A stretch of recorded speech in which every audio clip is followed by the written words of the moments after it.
This is Audible.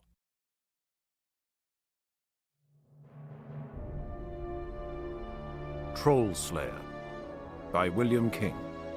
Read by Jonathan Keeble.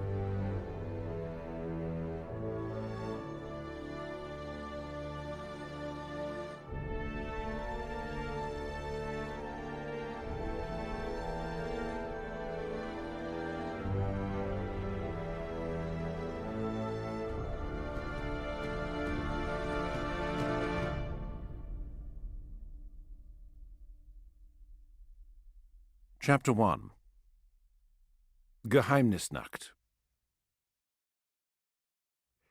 After the terrible events and nightmare adventures we endured in Altdorf, my companion and I fled southwards, following no path more certain than that chosen for us by blind chance.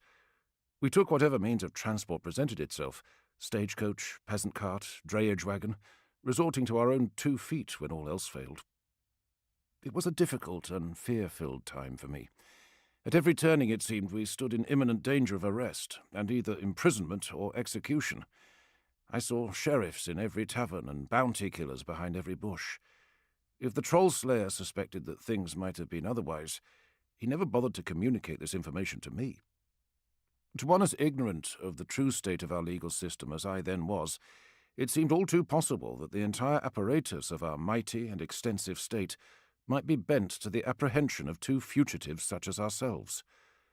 I did not then have any idea of quite how feebly and randomly the rule of law was applied. It was indeed a pity that all those sheriffs and all those bounty killers who peopled my imagination did not in fact exist, for perhaps then evil would not have flourished quite so strongly within the boundaries of my homeland. The extent and nature of the evil was to become very clear to me one dark evening after boarding a southbound stagecoach, on what is perhaps the most ill-omened night in our entire calendar. From My Travels with Gotrek, Volume 2, by Herr Felix Jäger, Altdorf Press, 2505. Damn all manling coach drivers and all manling women, Gotrek Gurnason muttered, adding a curse in Dwarfish. You did have to insult the Lady Isolde, didn't you? Felix Jäger said peevishly. As things are, we're lucky they didn't just shoot us. If you can call it lucky to be dumped in the Reichswald on Geheimnisnacht Eve.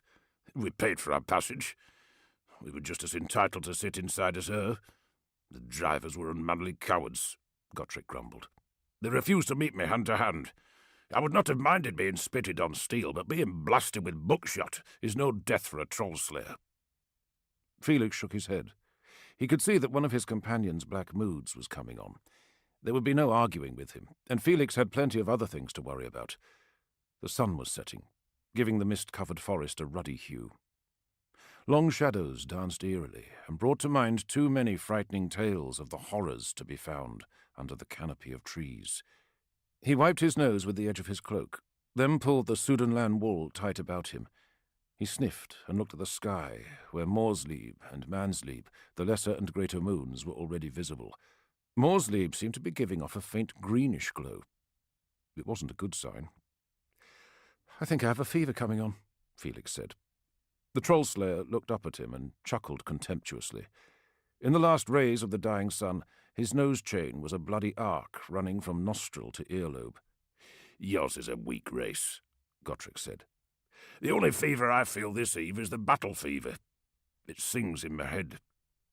He turned and glared out into the darkness of the woods.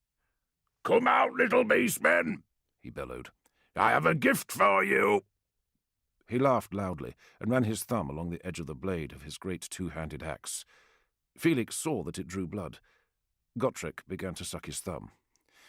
Sigmar preserve us, be quiet, Felix hissed. Who knows what lurks out there on a night like this? Gotrek glared at him. Felix could see the glint of insane violence appear in his eyes. Instinctively, Felix's hand strayed nearer to the pommel of his sword. Give me no orders, manling. I am of the elder race, and am beholden only to the kings under the mountain, exile though I be. Felix bowed formally. He was well schooled in the use of the sword. The scars on his face showed that he had fought several duels in his student days. He had once killed a man, and so ended a promising academic career. But still he did not relish the thought of fighting the Troll-Slayer. The tip of Gottrik's crested hair came only to the level of Felix's chest, but the dwarf outweighed him, and his bulk was all muscle, and Felix had seen Gottrick use that axe. The dwarf took the bow as an apology, and turned once more to the darkness. "Come out!" he shouted. "I care not if all the powers of evil walk the woods this night. I will face any challenger." The dwarf was working himself up to a pitch of fury. During the time of their acquaintance, Felix had noticed that the Troll-Slayer's long periods of brooding were often followed by brief explosions of rage. It was one of the things about his companion that fascinated Felix. He knew that Gottrick had become a Troll-Slayer to atone for some crime. He was sworn to seek death in unequal combat with fearsome monsters. He seemed bitter to the point of madness, yet he kept to his oath. Perhaps, thought Felix, I too would go mad if I had been driven into exile among strangers, not even of my own race. He felt some sympathy for the crazed dwarf. Felix knew what it was like to be driven from home under a cloud. The duel with Wolfgang Krasner had caused quite a scandal. At that moment, however, the dwarf seemed bent on getting them both killed, and he wanted no part of it. Felix continued to plod along the road, casting an occasional worried glance at the bright full moons. Behind him, the ranting continued. "Are there no warriors among you? Come feel my axe, she thirsts!" Only a madman would so tempt fate and the dark powers and Geheimnisnacht, night of mystery, in the darkest reaches of the forest, Felix decided. He could make out chanting in the flinty guttural tongue of the mountain dwarfs. Then once more in Reichspiel, he heard, "Send me a champion." For a second there was silence. Condensation from the clammy mist ran down his brow. Then, from far, far off, the sound of galloping horses rang out in the quiet night. What has that maniac done, Felix thought. Has he offended one of the old powers? Have they sent their demon riders to carry us off? Felix stepped off the road. He shuddered as wet leaves fondled his face. They felt like dead men's fingers. The thunder of hooves came closer, moving with hellish speed along the forest road. Surely only a supernatural being could keep such breakneck pace on the winding forest road. He felt his hands shake as he unsheathed his sword. I was foolish to follow Gottrick, he thought. Now I'll never get the poem finished. He could hear the loud neighing of horses, the cracking of a whip, and mighty wheels turning. "Good!" Gottrick roared. His voice drifted from the trail behind. "Good!" There was a loud bellowing, and 4 immense jet-black horses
This is Audible.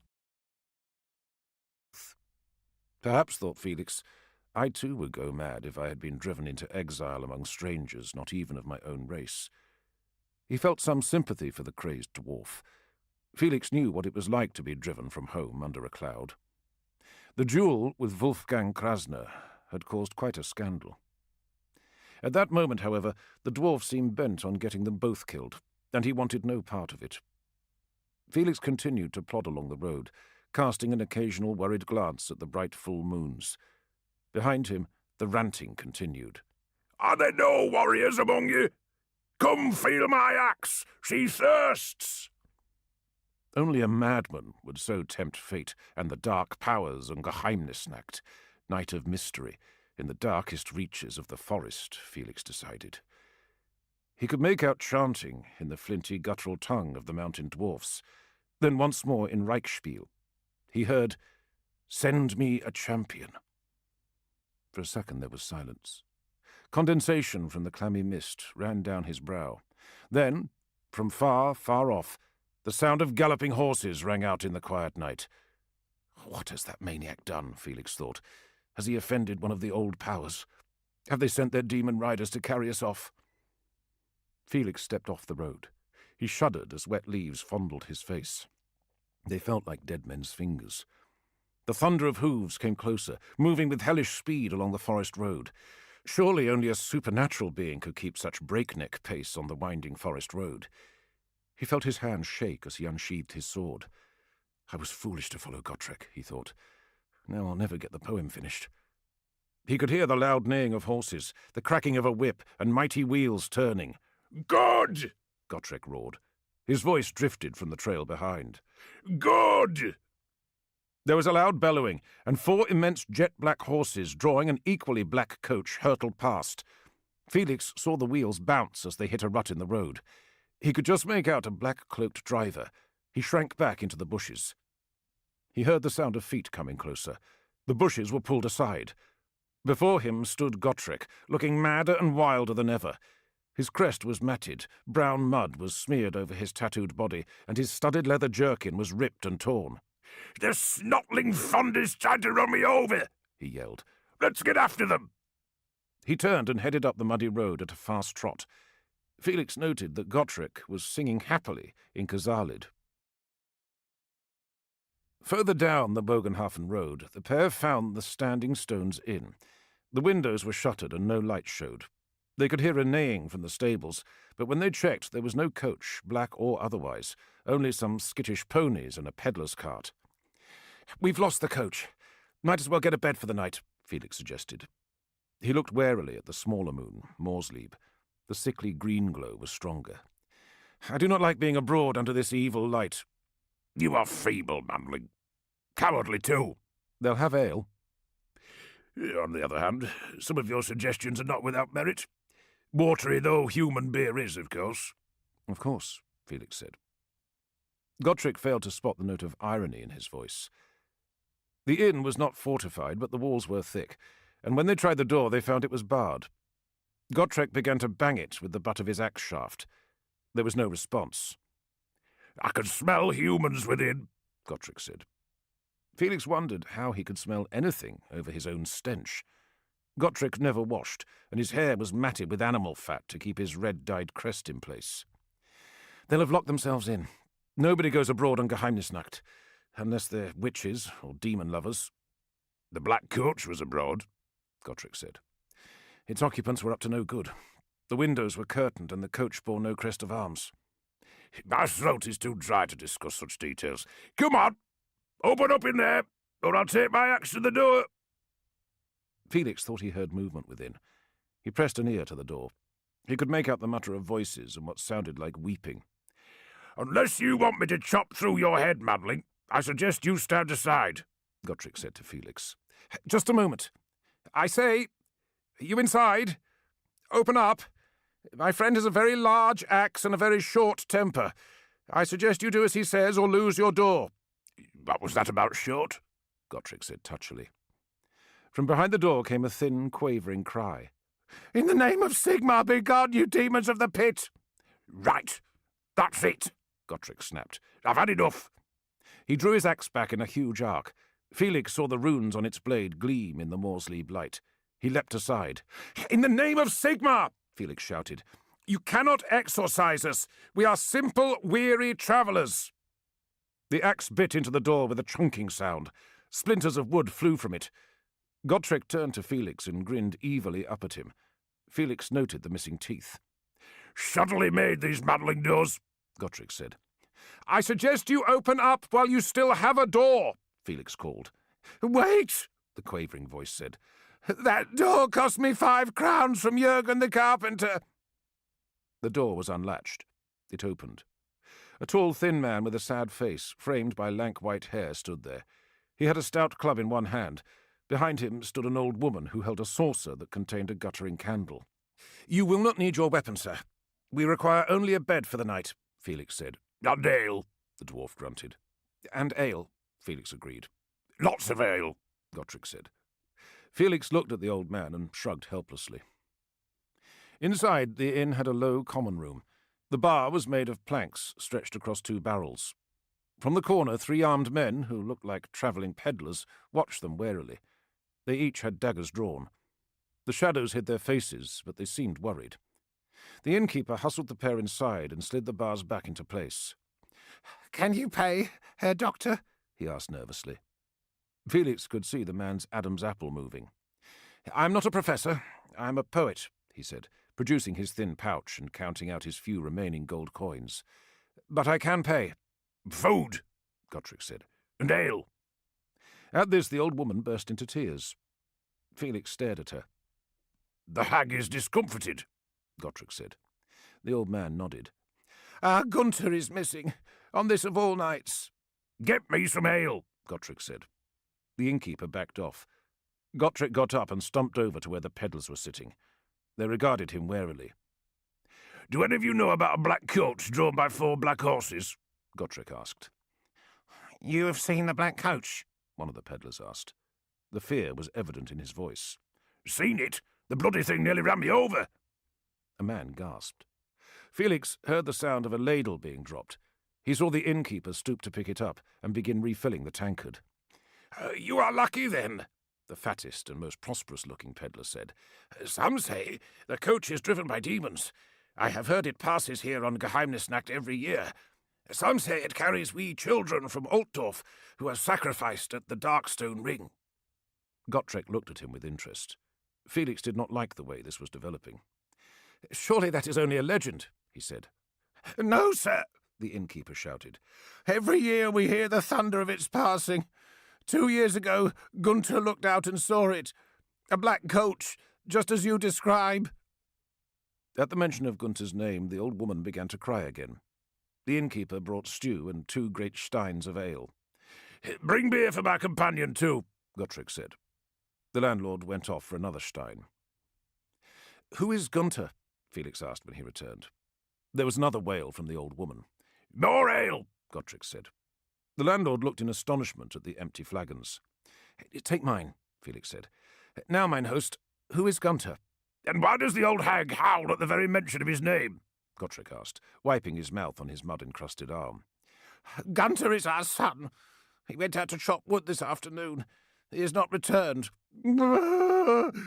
"Gunther is a good boy," the old woman sniffled. "How will we survive without him?" "Perhaps he is simply lost in the woods." "Impossible," the innkeeper said. "Gunther knows the woods round here like I know the hairs on my hand. He should have been home hours ago. I fear the coven has taken him as a sacrifice." "It's just like Lotte Hauptmann's daughter, Ingrid," the fat peddler said. The innkeeper shot him a dirty look. "I want no tales told of our son's betrothed," he said. "Let the man speak," Gotrek said. The peddler looked at him gratefully. "The same thing happened last year in Hartsrock, just down the road. Goodwife Hauptmann looked in on her teenage daughter Ingrid just after sunset. She thought she heard banging coming from her daughter's room. The girl was gone, snatched by who knows what sorcerous power from her bed in a locked house. The next day, the hue and cry went up. We found Ingrid. She was covered in bruises and in a terrible state." He looked at them to make sure he had their attention. "You asked her what happened?" Felix said. "Aye, sir. It seems she had been carried off by demons, wild things of the wood, to Darkstone Ring. There, the coven waited with evil creatures from the forests. They made to sacrifice her at the altar, but she broke free from her captors and invoked the good name of Blessed Sigmar. While they reeled, she fled. They pursued her, but could not overtake her, That was lucky, Felix said dryly. There is no need to mock, Herr Doctor. We made our way to the stones, and we did find all sorts of tracks in the disturbed earth, including those of humans and beasts and cloven-hooved demons, and a yearling infant, gutted like a pig upon the altar. Cloven-hooved demons? Gotrek asked. Felix didn't like the look of interest in his eye.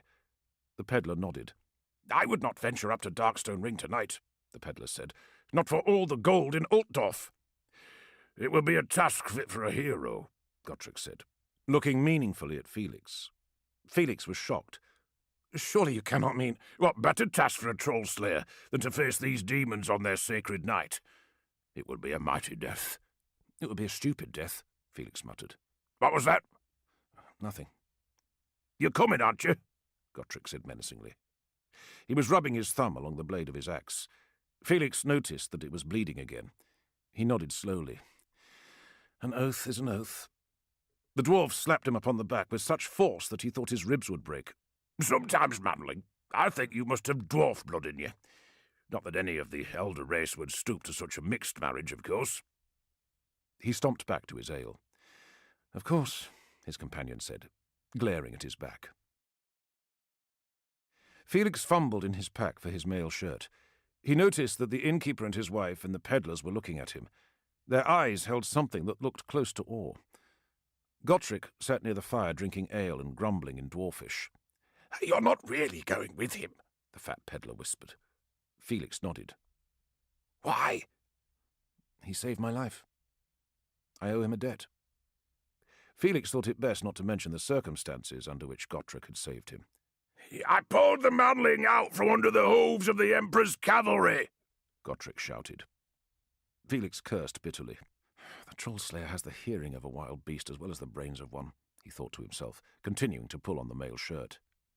Aye, the Manling thought it clever to put his case to the Emperor with petitions and protest marches. Old Karl Franz chose to respond quite sensibly with cavalry charges.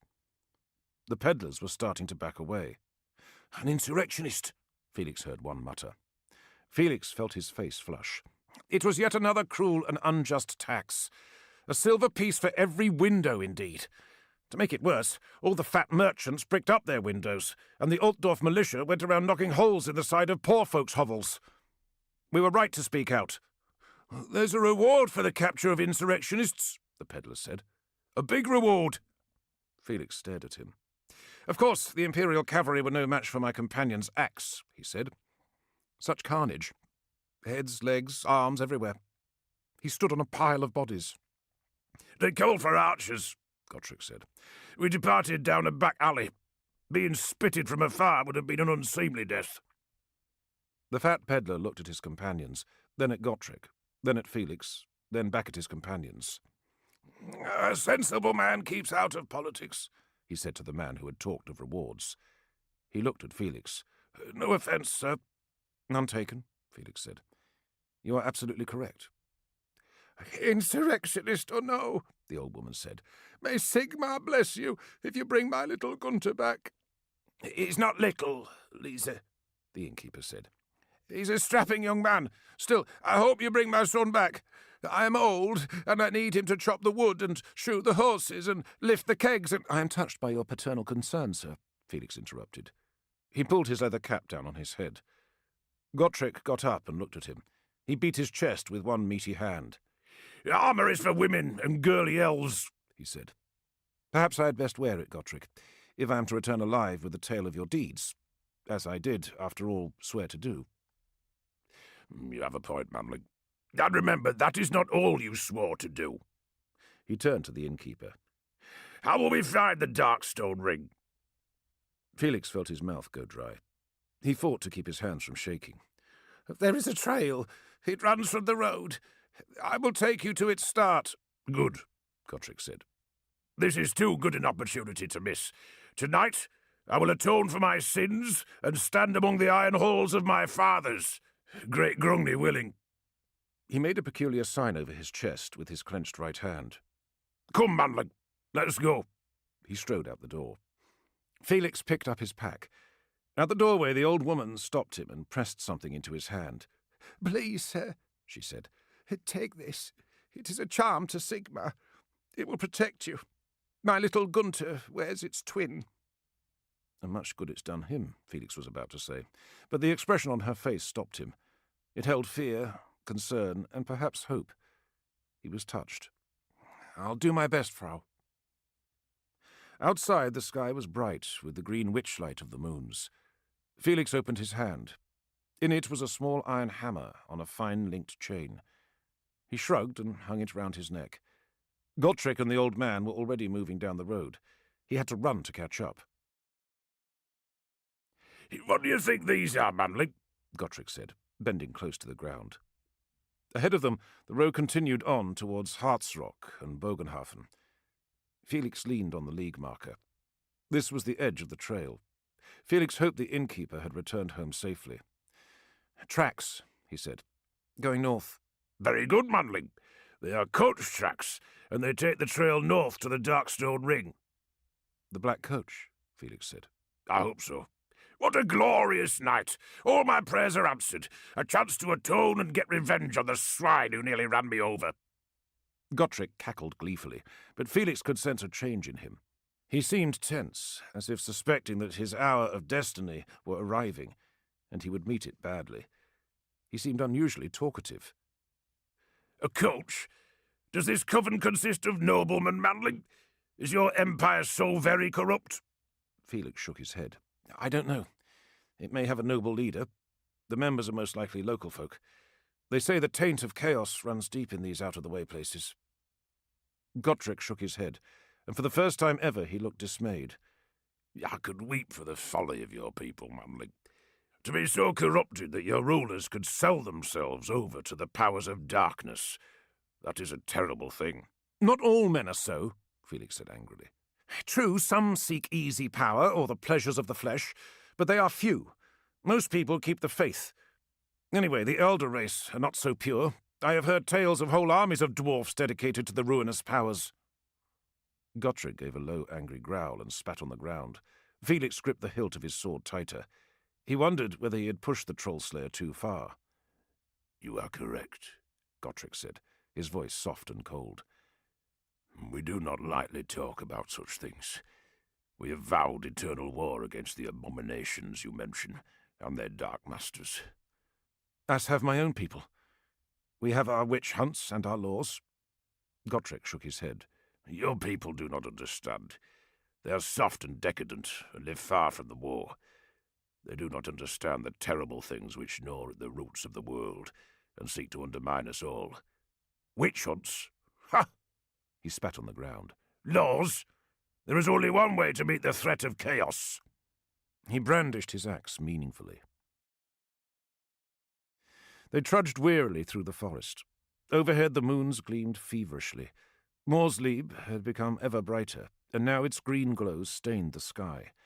A light mist had gathered, and the terrain they moved through was bleak and wild. Rocks broke through the turf like plague spots breaking through the skin of the world. Sometimes Felix thought he could hear great wings passing overhead, but when he looked up,